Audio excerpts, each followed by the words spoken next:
From the Drake Union at The Ohio State University, it's the National Hour with your hosts, Darius Thigpen and Jeffrey Hammersley. And it's great to have you folks joining us here on the National Hour on Buckeye TV. I'm Darius Thigpen. And I'm Jeffrey Hammersley. And it's great that you folks could join us, and we're going to get to all the other sports, basketball, baseball, football, hockey. We love them all, but we're going to start with baseball today, Jeff. The World Series Fall Classic is upon us. World Series is upon us with a big story. Jim Leyland, who's with the Detroit Tigers, and they made it to the ALCS, stepping down as manager, three-time manager of the year, took 4 teams over 22 seasons. That's the big story so far this week in baseball. Yeah, as you mentioned, Jeff, Jim Leyland is done with the Detroit Tigers. He had some really good years with the Tigers, and he had really good years. I mean, wherever he went, he was a good manager. Think back to the Pittsburgh days. He was able to keep Barry Bonds of all the egos in check. It was really interesting getting to watch his career. Old school guy, survived in the new school day and age. Absolutely, that's a big thing. Like, we go back to the old school, 97, I believe, with the Marlins, won the World Series there. Then he still transitions with the Detroit Tigers. He had Verlander, a couple World Series appearances there. Couldn't win in Detroit, but still a very good manager nonetheless. Yeah, and then speaking of managers who not really knowing what they're going to do next year, looking at Don Mattingly with the LA Dodgers, his future is up in the air right now, Jeff. Not sure whether he's going to come back or not. Of course, the Dodgers did get hot toward the end of the year, made the playoffs, made it all the way to the NLCS. Is his job up for grabs? I want to say it is to an extent, because if you look at the beginning of the season, he was in the hot seat. Then that big winning streak happened. Dodgers got good, and it's sort of like they let him slide. But then they would go to the NLCS, they lose, and now it's back like, well, will he come back? Will he not come back? And especially after that press conference a few days ago, it was very questionable there. Just the body language and just the whole language in general, that entire press conference is almost of the sorts of like, he may not come back. It's all up to management right now. But honestly, I don't think he's coming back. Yeah, I mean, if I'm the Dodgers, I think I do bring him back because you may not get a better manager than Don Mattingly. Obviously, a great hitting instructor with the Yankees. He's known for being a player there as well. And I just don't think you're going to do much better. But, you know, that's going to be something for the Dodgers to figure out. But one thing that the Dodgers have figured out is that they want Clayton Kershaw back, and they want him back in a big way. Signed a contract extension that could go as high as $300 million. It's not finalized yet, but that's what the offer that's on the table. Still the $300 million thing, that's not money for like, well, we sort of want you. That's money we want you to come back here. We need you to come back. We need you. We want you, and ultimately to win a World Series here. And I think the Dodgers, with the cast of characters that they have assembled, on their way there. I think with Kershaw, if you pay the man the money, you know he's going to be there, and he's very reliable. We saw this season one of the best pitchers out there in the major leagues. Oh, I mean, undoubtedly. I mean, he's already won a Cy Young. I think he could probably win the Cy Young this year. Yep. Again, he was that good. We'll see what happens with those two guys in Dodgers blue. But let's get on to the Fall Classic now. The World Series started this past Wednesday, and Jeff, it was an ugly day if you were a St. Louis Cardinal fan. It really did not go their way. No, I think for the Boston Red Sox, Boston Strong's the mentality right now. They were absolutely strong last night. 8-1 victory. John Lester going 7 2/3 scoreless. Napoli 3 RBIs. I mean, Poppy went deep. I mean, it was all the right pieces were clicking for the Boston Red Sox last night. Yeah, and you go back to that game. I mean, it was really strong pitching performance from John Lester. Everything he's gone through. He's had the no-hitters, came back from cancer twice now, battling back. He's had a really gutsy career, and that really, I think it kind of is a microcosm of this Boston Red Sox team, to what they've been doing for that community. Oh, yeah, really for the Red Sox, ever since the Boston Marathon bombing of sorts, it's been like they've been the rally point for the entire city. And right now, you're a deep playoff run. You come off a big win against Detroit in the ALCS. Now you're in the World Series, a huge Game 1 momentum-shifting win at home. Take on Game 2. If you take that one, you're halfway home to the World Series right now. And to bring it home to the championship, I think with the Red Sox, the Boston Strong mentality has picked up dramatically, and I think that's what they're going with from here on out. All right, so Game 2 is tonight. It is going to be John Lackey and Mike Wacha going at it. It's going to be a matchup with a rookie pitcher going up against a seasoned veteran. And on top of that, St. Louis may be without Carlos Beltran, Jeff. Yeah, I think for Beltran, running into the wall, robbing the David Ortiz home run, big play there. But I think if he's out for this one, Beltran's been one of those great postseason guys, and he's out. The Cardinals, I mean, if you lost by 7 with them for most of the game, what's happened when he's not in the game or not in the rest of the series at this point? And like as you said with the Lackey and Wacha matchup, I mean, Lackey 2.2 wins, 3.0 ERA, Wacha 0.43 ERA, very good numbers, but you're going to be in Boston for this one. So all that's out of the question right now. It's really the 5 or 6 games that could be left of the World Series, or maybe 3 or 4, it all comes down to this, and it all begins Game 2. And I think for the Cardinals, it's an uphill battle from here on out. All right, so obviously Game 1 went Boston's way. Game 2 is also going to be in Boston. Games 3 and 4 in St. Louis. What are you thinking about these next 3 games, Jeff? I think Game 2, it's Boston's for the taking. I really think they can get that one. I see the Cardinals taking 1 at home, but I think ultimately Boston can close this thing out 5-6 max. I'm not sold on John Lackey. I'll tell you what. No? I think Wacha's the better pitcher. I do believe that Boston's offense is better for sure, especially if they're going to be without Beltran, if Cardinals are going to be without him. But I don't see Lackey being that shutdown pitcher the way Lester was last night. So I'm going to go St. Louis tonight, and then Boston takes the next 2. Okay. I think Boston has this series. Yeah. I really feel like they are the better team right now. Just looking at the highlights for Game 1, it was like the team was scary good. 8-1. They weren't making mistakes. The Cardinals dropped balls in the infield, not picking up like the air at second on one of the calls there. I think it's Boston's in the right state of mind right now. I think they're in that killer mentality of like, this is our World Series right here. We're doing this for Boston. So, Jeff, we did mention that this is the World Series show, and we have a little special show today. We've got some trivia coming up, and with the trivia, we're going to kick it over to our announcer, Mr. Charlie Danis, the former host of the National Hour. Well, thank you very much, Darius, and I'm so glad to be back here. A lot of memories here in this great studio. Now, here are the rules for the trivia questions. 8 questions, 4 questions for each host. Jeff, you get the first question. You'll get the odd questions, odd number questions, that is, and Darius, you'll get the even number questions. If somebody gets a question wrong, the other host can steal that question. Partial credit cannot be stolen. There's no overtime, so if there's a tie at the end, too bad. We're going to have to end in a tie, so let's go ahead and get this kicked off. Question number 1. The New York Yankees have far and above the most World Series championships at 27. Who holds the second most? The number is 11. Cardinals. Yes, correct. St. Louis Cardinals, 11 championships, also 19 appearances in the Fall Classic. Here's question number 2. Name the 2 teams who have 1 World Series appearance and, for that matter, 1 World Series win. So we're looking for teams that not only made the World Series for the first time, but won in their only World Series appearance. Here's a hint. Both of these wins have occurred since the year 2000. 1 appearance and 1 win. All right. Give me the hard one, for that matter. 1 World Series. All right. This is a tough one. I'm going to go. I think I might have been stumped. Nothing? Nothing. Jeff? Diamondbacks. Yes. Anaheim Angels. Yes. Diamondbacks took it in 2001, and the Angels took it in 2002. Here's question number 3. Name both of the active teams who have never made it to a World Series, not even an appearance in the World Series. Expos Nationals, or you got to count that as the Nationals? Correct. And the Mariners. Yes, correct. Yeah, the Nationals and the Mariners have never made a World Series. Home cooking. So, here's the next question. Name the only team to have appeared in the World Series representing 3 different cities. The only team to have appeared in the World Series representing 3 different cities. I'm going to say the Dodgers. Incorrect. Ooh. San Francisco Giants? Yep. No, the Braves. Boston Braves, Yeah, Philadelphia Boston. Braves, and Milwaukee. Atlanta Braves. Yep. That is kind of a tough one. Here's the next question. Name the last team to win consecutive World Series titles. You get the easy ones. Goodness. Yanks? Yes.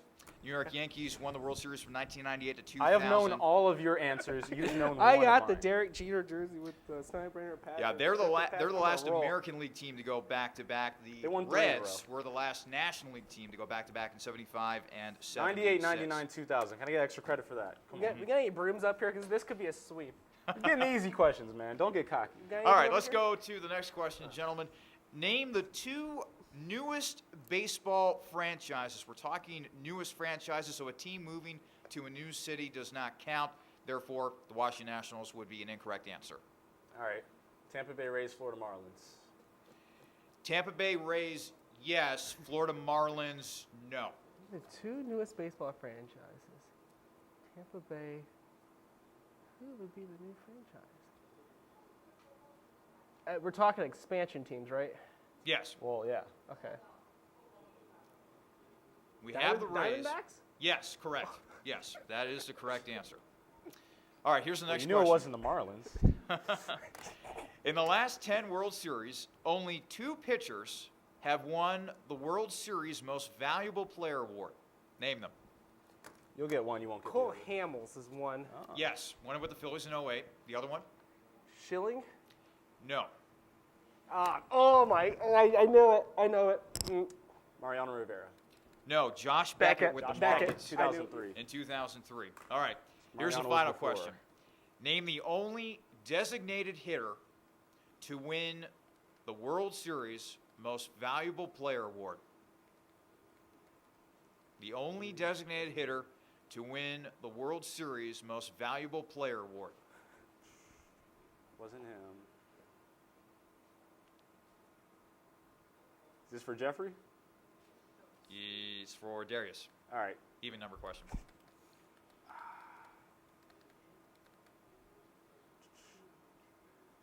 Quick question.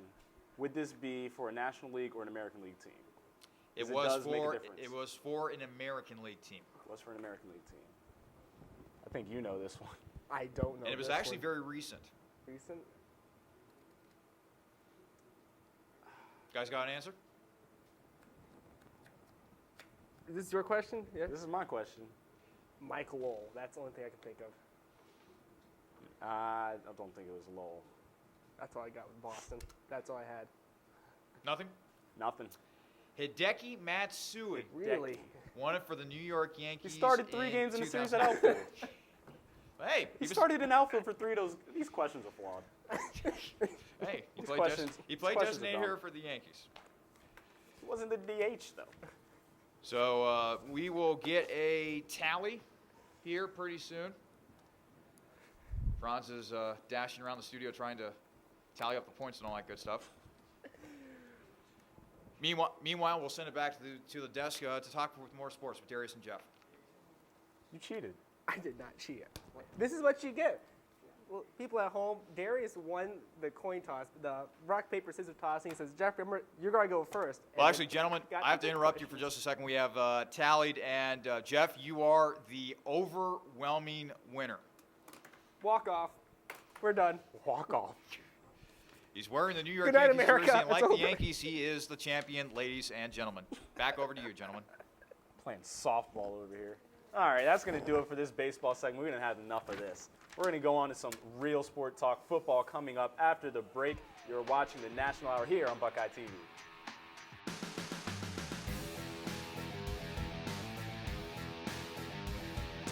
And welcome back to the National Hour. I'm Jeffrey Hammersley. I'm Darius Thigpen. Before the break, we talked about some baseball, World Series, and some World Series trivia. Now, Darius, we're going to kick it to Ohio State football. Number 4, Ohio State getting past Iowa, 34-24.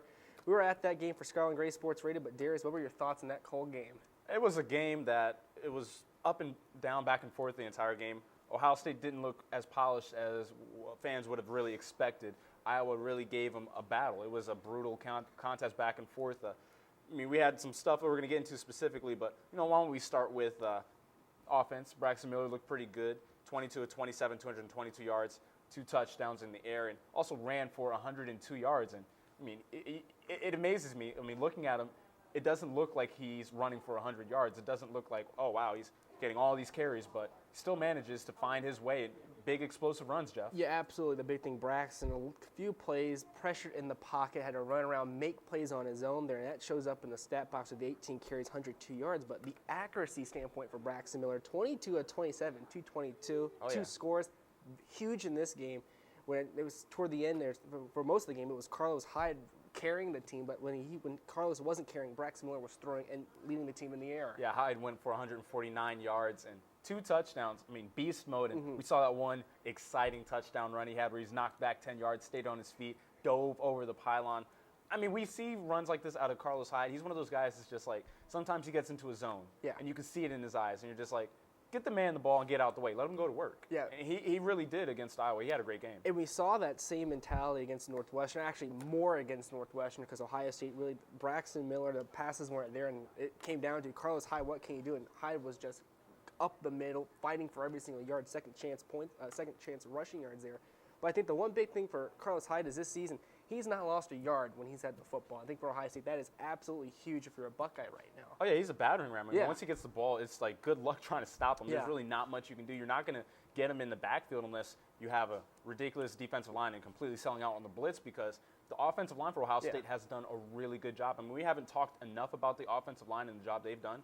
They've done a tremendous job, not just creating running lanes, but protecting Braxton as well. He's had a pocket every time. He hasn't really gotten hit and knocked around. I mean, only time he's really been hit is when he's leaving the pocket running around, and he's had protection. The offensive line has Absolutely. played phenomenal ball this year. Between Lindsley and Muhort, those guys is holding their own there. And it's like going back to like the whole thing with Miller and Hyde. I mean, Braxton, when he has time to make a play, he makes big plays. And it's either to Devin Smith or Philly Brown. And this past game, Smith and Philly Brown each 70 yards and a touchdown. Big numbers there, and really for Braxton, if he's struggling a little bit, you have Devin Smith and Philly Brown in the air as targets. I don't know how you stop Ohio State if you're trying to defend this team. Well, I mean, this is a team that has so many weapons. We've talked about this many times, that Ohio State has a number of weapons. Carlos Hyde, Jordan Hall, Dontre Wilson in the backfield. Of course, through the air, Braxton Miller is the number one guy, but he's been able to spread the ball out. I mean, it's not like you can key in on one guy and then completely take out the passing game. You do have to cover all the receivers. Yeah, that's the thing. And I'm flipping from the offensive side of the ball to the defensive side of the ball. The big storyline, the X factor I want to say for the game was Bradley Roby hitting one of the Iowa's tight ends, getting tossed for targeting. That we were there at Ohio Stadium. That was the most hostile quarter, and really the three quarters left of the game. And that entire place was losing it after Bradley Roby got thrown out of the ball game. Yeah, it was Doozy, the tight end, who actually had a really good game, but it was Fitterwith, the other tight end, who was involved on the hit. Bradley Roby goes in, hits him high. I still maintain it was shoulder-to-shoulder contact. I don't think it was targeting. I think it was an unfair call, but that's the rule. Yeah. I mean, based on the rule, Bradley Roby went out of his way to hit Fitterwith high. That's targeting, and based on the rule, he had to be ejected. I disagree with the rule. I mean, looking at what happened in the sequence of events, I believe a couple plays prior, Bradley Roby took out Bullock, the running back for Iowa. That I have to figure has to play into the equation. Because it was clearly a late hit out of bounds. It was late hit, and then the hit on Fedorowicz. The fact that Roby stomped after the play like, to showboat a little bit, and then he's still down. I think that whole combination, then him going in for the big hit there, it's like, I know they're coming at each other like at full speed. Roby didn't get his hands around. I don't know if the ref said, hey, he didn't attempt to tackle. He went for the hard hit there, and he injured him, or at least knocked him down for the ground for a few minutes. I'm not a big fan of the rule. I understand safety, but I think this is one of the cases where it's like, what's he supposed to do? Yeah. I mean, as a defender, Yeah. it's getting so tough. It's Yeah. like, are you just You going to can't let him? tackle. Are you just Yeah. going to let him make the grab and then wrap him up nicely and softly toss him down to the ground? I mean, you got to go and try to make a play. Obviously, you don't want to have helmet-to-helmet hits. You want to completely get that out of the game. I understand that. I love that. I don't want to see concussions. I mean, Absolutely, we yeah. were talking about it earlier. Like, they've been talking about concussions, and we've seen some of the different documentaries and things they've had. Concussions are no joke. We don't want to see players in their 50s and not even that late. I mean, there are some guys that are into their 40s and Yeah. feeling the effects of like, the effects of playing concussions. days. We Yeah. don't want to see that. We do want to see these guys be healthy after their playing days. But at the same time, we do want to see the same game we've seen the last Yeah. 10, 15 years. And it's kind of a crossroad right now that you can't have one completely without the other. You're going to have a little bit of risk if you have the game the way it is. So, I mean, fans are kind of up in arms right now. Yeah, I think I'm with you with the whole player safety thing. It's football.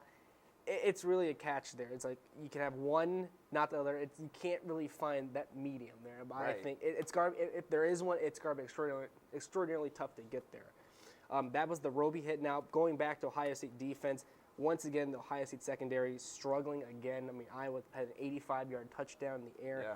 This has been the recurring theme now with Wisconsin, Northwestern, now Iowa. Darius, should the alarms be being raised on defense? Yes. 3 straight games that Ohio State has allowed a 100-yard receiver, including Jared Aberdarius, who went for 200 yards.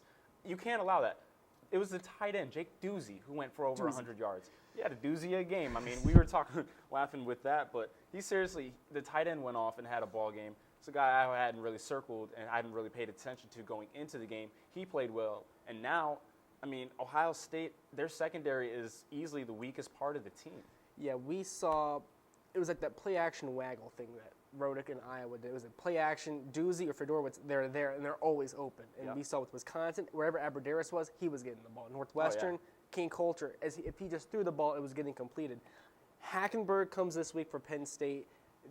It's got to be interesting because Hackenberg is a freshman, but he's a very good freshman so far. Yeah. And the passing game is there for Penn State. I think it's got to cause problems for Ohio State this week. Yeah, Hackenberg and Penn State, they have the #1 passing offense in yards per game for the Big Ten. And then Allen Robinson on top of that, their #1 receiver. He's leading the Big Ten in yards per game. I mean, this receiving duo has been doing a fantastic job. And, you know, it's been a passing attack for Penn State. And that kind of spells trouble for Ohio State. You have a great passing attack coming in to take Ohio State, who doesn't have a good secondary. It could be a rough one. I really think so. I think for Penn State, night game in Columbus, 8 o'clock kickoff, nationally televised game. For Penn State, it's a bright stage saying that you're not going to a bowl game. This could be one of your bowl games. You're traveling to Columbus, playing Ohio State in this atmosphere. I think the secondary will have problems with Hackenberg. We saw, looking back a few weeks ago when Penn State played Michigan, Hackenberg toward the end was just chucking up footballs, but they were getting caught by his receivers. I think that's a red flag there for Ohio State, and I think if Hackenberg, if he gets a hot hand, it could be a long night for Ohio State. But looking at that, do you think Penn State could come in here and get the upset, or do you think the Buckeyes can close it out and keep on going undefeated? I honestly think Penn State's capable, but I do think Ohio State's going to win this game. I expect it to be a high-scoring game. I think the Buckeyes are going to put up about 35 points, and they're probably going to need it because I could see Penn State getting right around 30. So I'll say 35-28, Ohio State wins. 35-28. I think the line this week is in the neighborhood of 13 points. And Which is too much. I think that's way Yeah. too much because saying that Iowa was around the same 13, 14-point margin, we beat them by 10. I don't see us covering that spread once again. And then at best, I think a touchdown. And I think it's going to be one of these situations where it's late in the fourth, Hyde will get a big turnover, a big stop, and then we'll get a touchdown to close out the deal there. But with that game, in fact, let's say Ohio State doesn't cover the spread, and this is the same recurring theme. Will Ohio State, do you see them in the Rose Bowl if they went out, or do they go to the Pasadena for the championship game a week later after that? Well, let's put it like this. If Ohio State wins out, they would have won 25 straight games in a row. That would be an Ohio State school record. So I don't see how you could keep that team out of a national championship. But if there's 3 undefeated teams at the end of the year, Right. and it's Florida State and Bama and Ohio State, say, it'd be tough to make the It's argument for very Ohio tough. State. It'd be tough. I mean, I think it's unfortunate because I think Ohio State, it's just the way the schedule lines up right now. They haven't played anybody and they played Northwestern and Wisconsin, the 2 big teams, but Northwestern has fallen apart since then. Yeah. Wisconsin not ranked in the BCS. That part's not Ohio State's fault, but it plays into the equation if there is a multiple 3 or 4 teams undefeated in the BCS standings at the end. I think that it's a big thing, and I think a lot of it comes down to if Michigan gets hot and they're got the 1 or 2 losses entering in Ann Arbor for the big game against Ohio State, maybe we might get some leeway there, but that's all we have left in this regular season next to the Big Ten championship game. There's not that much to say, hey, Ohio State, they're blowing out teams when we're not. And there's not that many, and we're not beating the other teams by that big of a margin. Yeah, they better hope that Nebraska or Michigan State, whoever gets in, is looking impressive at the end of the year, Jeff. Absolutely. Well, that does it for Ohio State football right now. We'll take a short break and come back with some college football review across the nation. You're watching the National Hour here on Buckeye TV.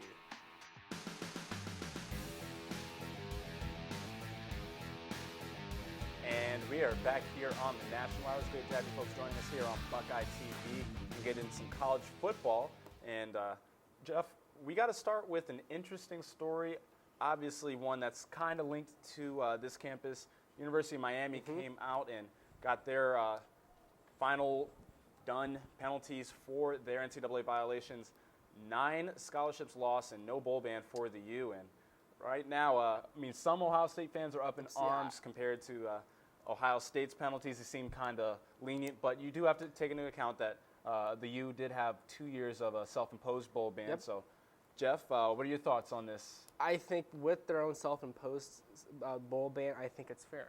I think because they took the initiative, they said, look, we're going to sit out. That's the big thing. I think the NCAA saw that and said, hey, you paid your punishment for the 2-year bowl ban. We're going to dock you with 9 scholarships, 3 over the next 3 years. Go on your merry way. I honestly think it's a fair punishment for Miami. No, I mean, obviously, everyone that was involved as far as coaching staff, Frank Haith, who is now at Missouri, is no longer with the U. So all those guys were gone. I mean, it's a new regime, so you do have to take that into consideration as well. But devil's advocate, real quick. Ohio State did have to have a 1-year bowl ban. Miami technically had a 2-year bowl ban. But the last 2 years, Miami wasn't exactly undefeated. They weren't going to the Orange Bowl. They weren't going to a national championship. Ohio State last year, 12-0, and did not get to go to a bowl game. I don't know if you could really call that fair. We had a 6-6 year with the Gator Bowl. We could have easily sat out there. We didn't. We had the Sugar Bowl when Tressel told the guys, if you promise to come back, you'll be able to. Now, remember, they were That's cleared by the NCAA before that Here's game. the problem, though. You knew this was going to happen. You knew that this entire thing was going to go down, and you didn't do anything. I think through press conferences and through just letting the players stay there, I thought we were going to get 3 years. I really thought it was going to be a 2 or 3 year bowl ban, and they were just pick up the book, throw it at us, and pick it up again, and throw it again at us. I thought we got lucky with the 1-year bowl ban. Scholarship hit okay. It's unfortunate it happened during an undefeated season, but I think this is what happens when you didn't want to sit out for the Gator Bowl. You could have sat out. We didn't do it. You paid the price for it. Now, last season, the undefeated season, we sit out. This season, we could run the table and not go to the title game. That's just how it goes. Yeah, it would be really unfortunate if it did break down like that for Ohio State. But, with the U, Miami, they paid their price. They're done. Right now, they are having a resurgent year. They're number 7 in the BCS. And looking at the BCS as a whole, it's been a up and down year. And some teams you wouldn't really expect to be up there. Obviously, Alabama, number 1 preseason, and they are the number 1 team in the BCS. But then you have Florida State. Not many people were expecting them after losing E.J. Manuel to the NFL. Yeah, Florida that's State a number surprise. 2. Oregon's number 3, not too surprising. Obviously, Ohio State's number 4. But then, Jeff, look at number 5. Circle that team right there. I got to circle, box it. This is where the BCS just gets topsy-turvy because Mizzou 3 weeks ago was unranked. Three weeks later today, they're number 5 in the country in the BCS polls. The computer polls, I believe, have them at like a 2.75. The computers love Missouri. I know that much. And now they are in the number 5 spot. There's a legitimate chance that they went out, they could be going to the championship game. Well, that's a scary thought. Let's think of it this way. All right, for Missouri. So right now in the SEC East, if they win out, they're going to the SEC championship game. They are the number 5 team in the country. They would have to play Alabama. If they were to beat Bama, they would probably jump whoever's ahead of them and get in. I could see that team getting into the championship game with that. If they go undefeated in the SEC and it's the SEC bias, granted they beat a Georgia and Florida team that were both injured. Yes. But they're SEC teams and they were ranked. Ohio State, they beat Northwestern. That's it. I think if Mizzou, if you can beat Alabama, with Missouri, they still have a few games left in their schedule. I think if they can win those games, why not? Why shouldn't they jump? That's the bigger argument there. Yeah, well, one of the reasons why Missouri is up where they are right now because the teams ahead of them fell. UCLA, number 9 in the country last week, fell to number 13 Stanford, 24-10. So this is something that really set up all the chaos. One of the Pac-12 games where UCLA was undefeated. Stanford, a one-loss team going into the game, beat the UCLA Bruins. And now that was an interesting game, too. I mean, a game where Stanford, we were questioning their defense going into it, and they showed up. I mean, you shut Hundley down to just 10 points. I think for UCLA, for them, they beat Stanford. Oregon, UCLA, the winner of that game, all the marbles are there. Rose Bowl implications on the line. Now you lose to Stanford. Now UCLA has to go against Oregon. It could be a rough 2-week stretch there for the Bruins. Yeah, that was a team a couple weeks ago we thought could be in the national title picture. If they won out, they're in the picture there. But now that whole thing's gone apart. And then looking down the line to another game, LSU Ole Miss, LSU falling to Ole Miss. This is not like 2008.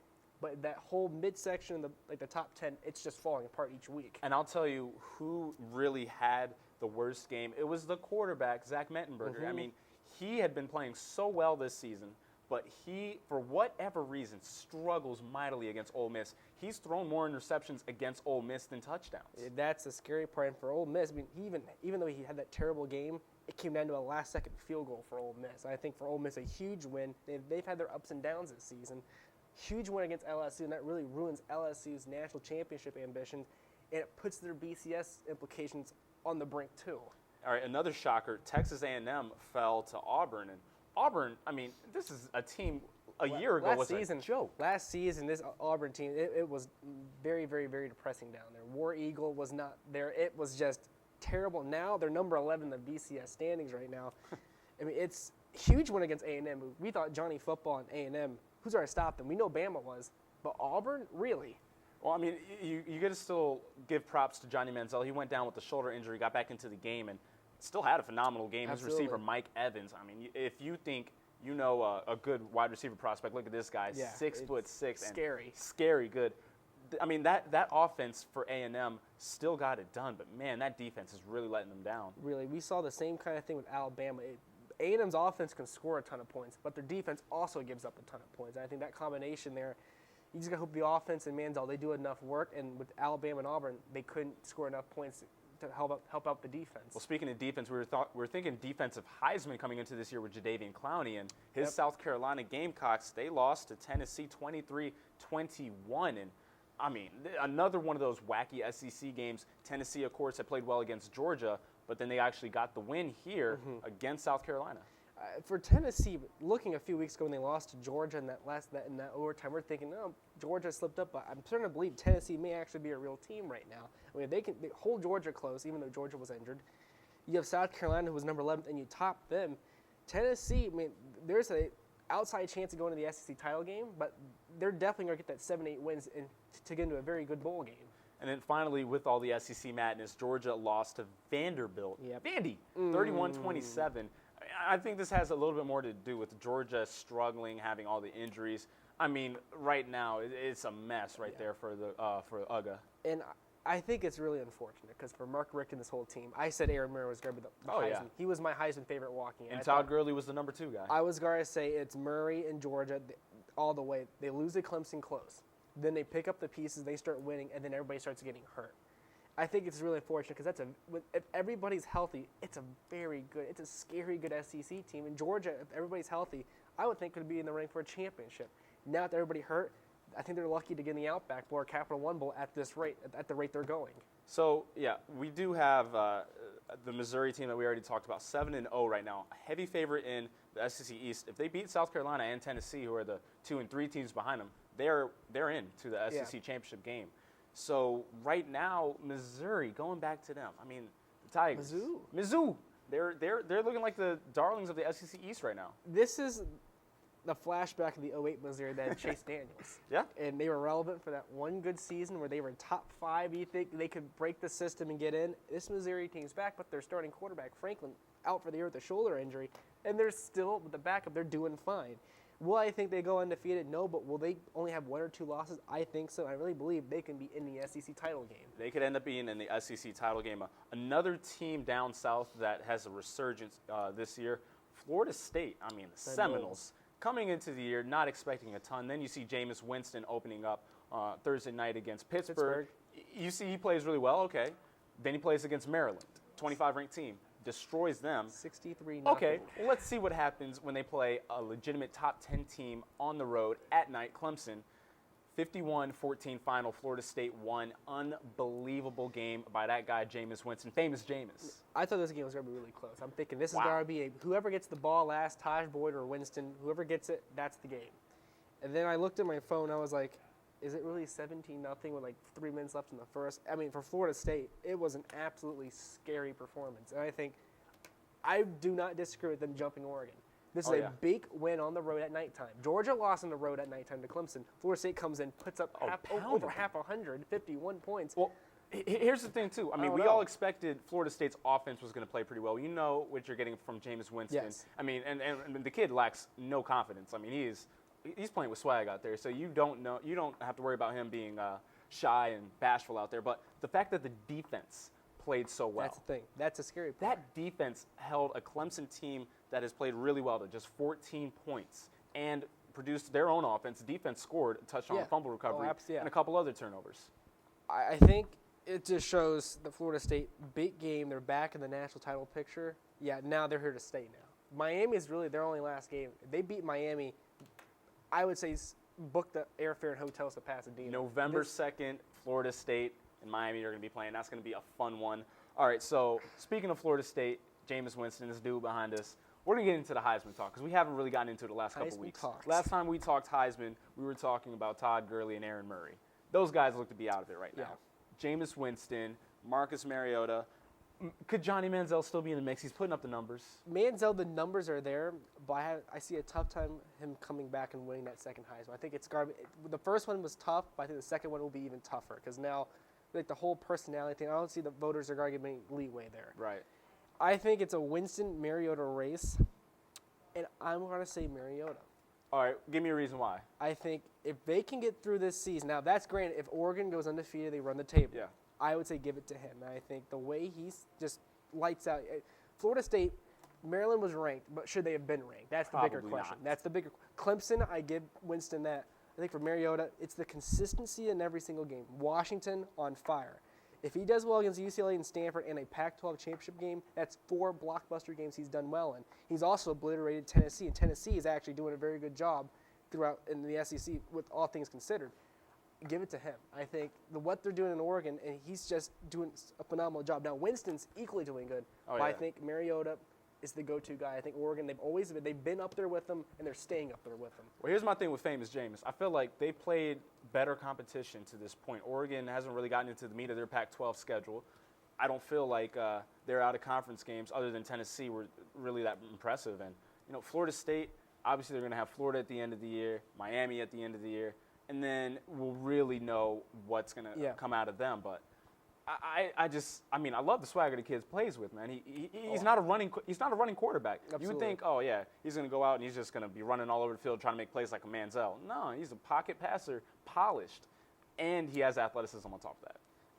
I agree. I think the Winston thing, he's good, but I see the committee giving him a tough time letting another freshman win that Heisman Trophy. All right, prediction. You say Mariota? I got Mariota. All right, I'm gonna take a kid. I'm taking Jameis. Another freshman. Famous Jameis Winston. I'm going with the freshman. All right, that's gonna do it for this college football talk. We're gonna take a quick break. When we come back, we're gonna have some NFL for you, the pros coming up on the other side of this break here on the National Hour.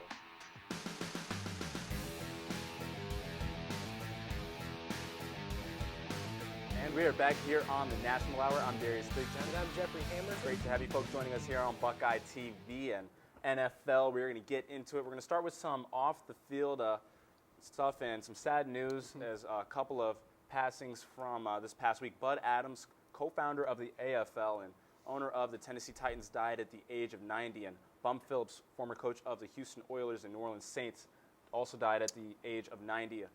I mean, a really sad week for the AFL, Really AFC, and NFL. Really for the AFL and NFL in general. Right. I mean, one of the founding guys there with the Tennessee Titans.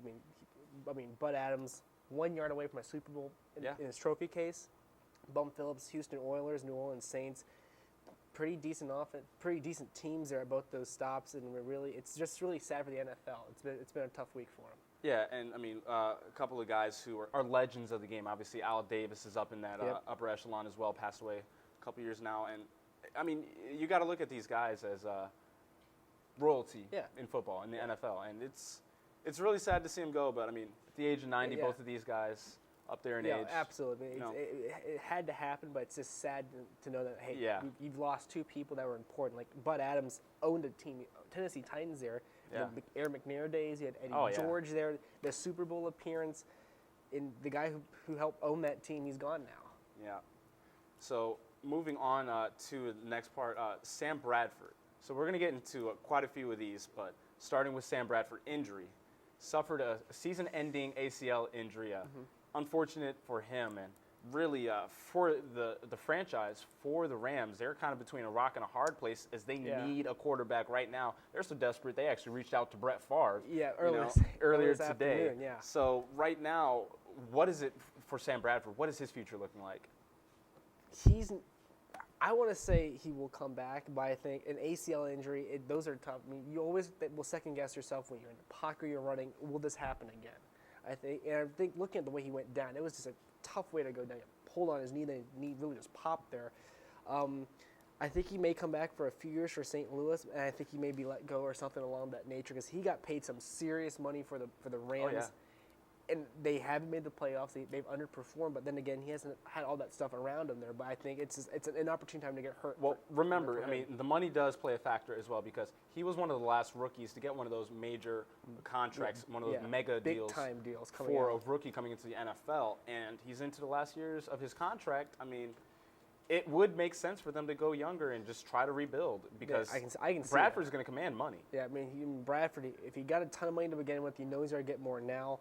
But I think going down, it's one of these situations the Rams want to give him like another chance, maybe another year or two, or do they say, hey, we're going to go a different direction, draft somebody new in this draft? Because this NFL draft coming up, it's going to have some depth at quarterback. Yeah, a lot of So, quarterbacks coming out. Really, for the right? Rams, it's up to them. I think they may retain him, but then again, they could just say, hey, we're going to draft somebody new. All right, well, another quarterback going down with injury, Jay Cutler. He's going to be out at least a month with a groin injury, and unfortunately for him, I mean, just bad timing. Yeah. The Bears starting to play really well. He goes down, and in the game against Washington, they're unable to hold on. They lose the game, and right now, it's another one of those situations where obviously Cutler's going to be the guy, but man, you don't know what Yeah. you're going to do in the meantime. And really, for the Bears, they were getting hot. He goes out, lose to the Redskins. I mean, if they let 2 or 3 more in that 1 month he's out, they lose 2 or 3 games. That pushes them back in that NFC race right there. I mean, it's really bad there for the Bears because I think Cutler, when he's healthy and the teams, they're a very good team. Hester, then you have Cutler and company. Well, but Brandon Marshall's He's the out on go-to the guy. outside, yeah. I think whoever comes in, throw it to Brandon Marshall. But defenses are going to say, hey, back up. They're going to go to Marshall the entire time. Well, I mean, you do have Matt Forte you can rely on as well. So, I mean, they do have pieces, but you need somebody to run that offense. But somebody, it's hard to replace a starter. It's hard to replace a guy like Cutler, who's actually a pretty decent starter when everything's clicking. All right, so teams are in need of quarterbacks right now. If you're looking at a quarterback on the market, 2 of the big names that are out there, Vince Young, Tim Tebow, do you go with either one of those guys or just try to weather the storm? Honestly, I think it's situational. I think if I was like, depending on where I'm at, but I think give Tebow a shot, honestly. I think that the reason why I say that is in Denver, he wasn't bad. I mean, sure, he has a funky throwing motion, but he won a playoff game there. I think, hey, we don't have a quarterback right now. What's the worst that can happen? He's decent. I mean, that's the mindset I would walk in with. Hey, Brett Favre's not 50 yet. He's only 44. Give him a shot. He's a grandpa. But he can still do it. He can still get it done out there. I mean, I honestly think Tebow, I know that the whole media hysteria will follow him wherever he goes, Of whether course. if he's in New England, New York, or he's in Jacksonville. Jacksonville, I mean, the whole Florida element there, but he can be in Peru and they would follow him for football there. I think if you can say, hey, what's worse he can do, go with him. All right, so let's move on to another injury. Reggie Wayne suffered a season-ending ACL injury. Really unfortunate for the Colts as they were starting to get into the groove of things as well. And Reggie Wayne, I mean, this could be a career-ending because he's on the backside of his career and a serious knee injury going down. Really unfortunate. I think he's past the hill, and it's one of those things, the ACL injury. It's one of those, will it happen again if he gets healthy and comes back? And the way he went down, it was just a low-throwing ball going down for it, tears it. I think this could be end of the really good Reggie Wayne. I really hope he think it's comes done. back. He's been fun to watch. But sticking with that same game, that was the game, of course, Peyton Manning coming back to Indianapolis with the Denver Broncos. And the Broncos looked like the heavy favorites, could not get it done. My jersey pick. Peyton let me They down. let you down He was on the my jersey pick. Indianapolis wins the game. It was a final 39-33, and it was a really fun game, though. Back and forth the entire time. Andrew Luck, though, played really well. Of course, Peyton Manning put up big numbers, 386, 3 touchdowns. That one interception, Andrew Luck, 228 yards, 3 touchdowns, and ran for another. Outdueled the Sheriff. Yeah, Manning, he tried to engineer a comeback. Then the pick happened. I basically said the undefeated jersey season's over. Might as well just take the loss now and go to bed. But yeah, Manning, it was a good homecoming game for coming back to Indy, but I think you had to lose sometime. I think losing to this Colts team, not a bad loss at all. Denver had 3 turnovers. Indianapolis had 1. That was really the difference. And it was really nice to see Peyton back in Indianapolis. It was very nice to see him it was a great moment to see. All right, so we only have 2 games to pick this week. We'll start with Detroit at Dallas. Jeff, Detroit's coming off of a loss against Cincinnati, and Dallas is leading the NFC East by default, but they are. Who do you think in this game? I have the Road Warriors. I got Detroit. I think Detroit with Stafford and Megatron, I think that team, they come in, big one on the road that boosts morale. I think Detroit, they're on the up and up for the postseason. Reggie Bush got shut down in the last game. I expect him to bounce back in a big way, have a big game against Dallas, and for Detroit to win that one. New York Jets, Cincinnati Bengals. This is the jersey pick of the week for Jeff, so I'll go first, and you can hold off. I think that Cincinnati is the team in this game. I mean, obviously with A.J. Green, they have a huge passing attack, but Giovanni Bernard has been the monster this year. My boy. He's been a monster on the ground. My boy Giovanni Bernard. I think he's going to do well and have a good game. Passing attack, rushing attack, he's been getting it done. I'm going Bengals. Jets have that whole quarterback thing with Geno. I think the Jets, big one against the Patriots, close game. But There we go. I picked Peyton last week. You picked Peyton. I said Peyton. I picked him the first time. I did the inaugural And jersey pick, Peyton played well. but they lost. Yes. I picked the Bengals twice. I'm going to pick my third time. I still believe. Peyton let me down. The undefeated season's gone, but I'm still going with A.J. Green. Why and do the you Bengals. keep going with the Bengals? You have We the had jersey. 2 games this week. Well, the thing is, Bengals on the up and up. Good game against the Jets. The Jets beat the Patriots. Yeah. It's a legitimate game. Yes, And I it think, is. well, AJ's coming out again. A.J. Let's try to win 3. Peyton broke my heart. Let's hope AJ doesn't do the same thing for me. All right, so Jeff with the jersey pick, and that's going to do it for the NFL part of the show. We're going to move on to the final stories, and starting with Mr. Jeff Hammersley. Okie dokie. This past weekend, we and most of America saw Ohio State star cornerback Bradley Roby get ejected from the ball game against Iowa. Out of all the ejections for targeting a player, the Roby hit was one of the most controversial. I'm all for player safety. However, every big hit seems to be bringing attention for either a personal foul or targeting a player, which brings about an ejection for the rest of the game. This is the prime example of the ties binding, a brutal and physical game meaning player safety. Even though ejections and flags will be levied out, hard hitting and tackling will always be a part of football. Even though the game can be made safer, it will never be completely safe. By this time next week, the new NBA season will be upon us with so many storylines for the new year. I'm pumped.